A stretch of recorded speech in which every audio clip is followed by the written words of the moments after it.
নমস্কাৰ বন্ধু বান্ধৱীসকল বিশেষ এটা কথাৰ কাৰণে আজি ভিডিঅ'টো এনেকৈ আৰম্ভ কৰিছোঁ। আজি অকণমান ঘৰৰ কাম কৰিছোঁ চাওক, মানে সুধি হোৱা বুলি কয় যে তেনেকুৱা ধৰণৰকৈ কৰিছোঁ। চকাবিলাক চব ডাবল কৰি দিছোঁ এইফালে আৰু এফালেও দিছোঁ। একদম এনেকুৱাকৈ পানী ঢালিছোঁ নহয়, আৰু এইফালে বিচনা চাদৰ দুখন ধুই দিছোঁ, ইয়াতে মেলিছোঁ। আৰু ওপৰলৈ যাবলৈ মানে মোৰ এতিয়া মানে মন যোৱা নাই, আৰু ওপৰলৈ যাবলৈ মানে এতিয়া গাত শক্তি নথকা নিচিনা, সেইকাৰণে ওপৰলৈ যোৱা নাই। ইয়াৰ পৰা এতিয়া ইয়াতে মেলি দিছোঁ কাপোৰ। আৰু আজি একদম বিচনা পাতি চব চেঞ্জ কৰিছোঁ, মানে যিহেতুকে এইটো ৰুমতে থাকিব দিছিলোঁ আমাৰ আলহীক। আৰু এইটো এতিয়া দেখা পাইছেনে, গোটেই বিচনা ওপৰত এইবিলাক উঠাই দিছোঁ। এনেকৈ আজি চাফা কৰি দিছোঁ এই ৰুমটো অকণমান। এয়া চাওক, ইয়ালৈ আহি ল'লেহে ভাল লাগে। ৰ'ব দেই, দৰজাখন মাৰি লৈছোঁ ৰ'ব। এই জ্বৰটো হ'লে মানে এনেকুৱা গা বিষাই নহয়, আপোনালোকে চাগে মোৰ চকুকেইটা দেখি গমেই পাইছে।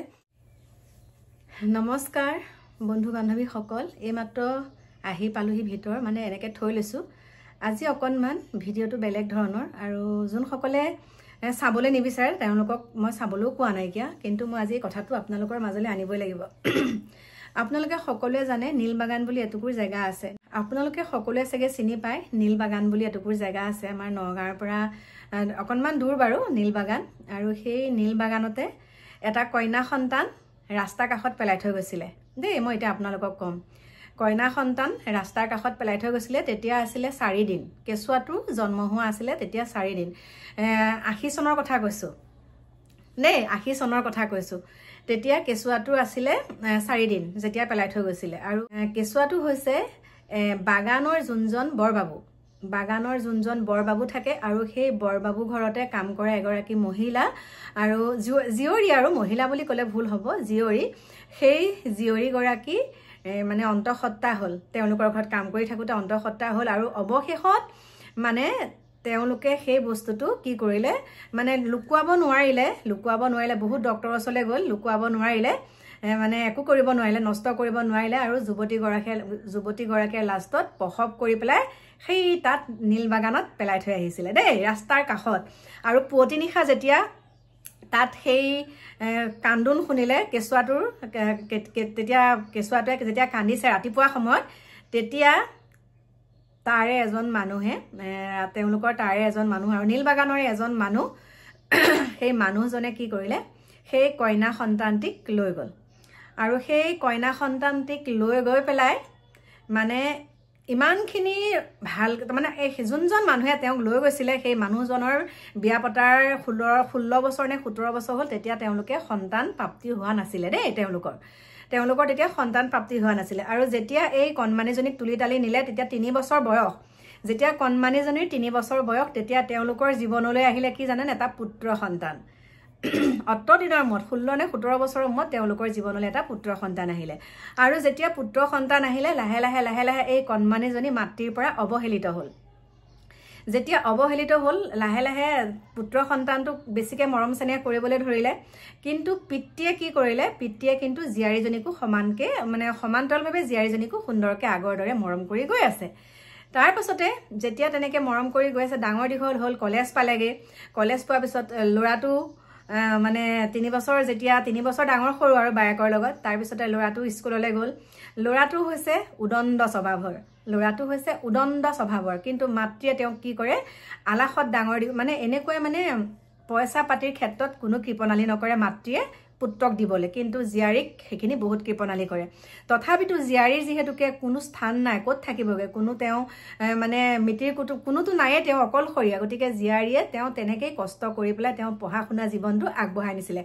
আৰু শেষত গৈ পেলাই ল'ৰাটোৱে কি কৰিলে, ছোৱালীজনী সুন্দৰকৈ পঢ়া শুনাত আগবঢ়াই গৈ আছে, কিন্তু ল'ৰাটোৱে মানে লাগ বুলিলে এইটো বস্তু লাগিব, লাগ বুলিলে সেইটো বস্তু লাগিব, গৈ ল'ৰাটোৱে বেয়া বস্তু খাবলৈ ল'লে, মদ ভাং খাবলৈ ল'লে। লোৱাৰ পিছত কি হ'ল, ল'ৰাটো বিপথে পৰিচালিত হ'ল।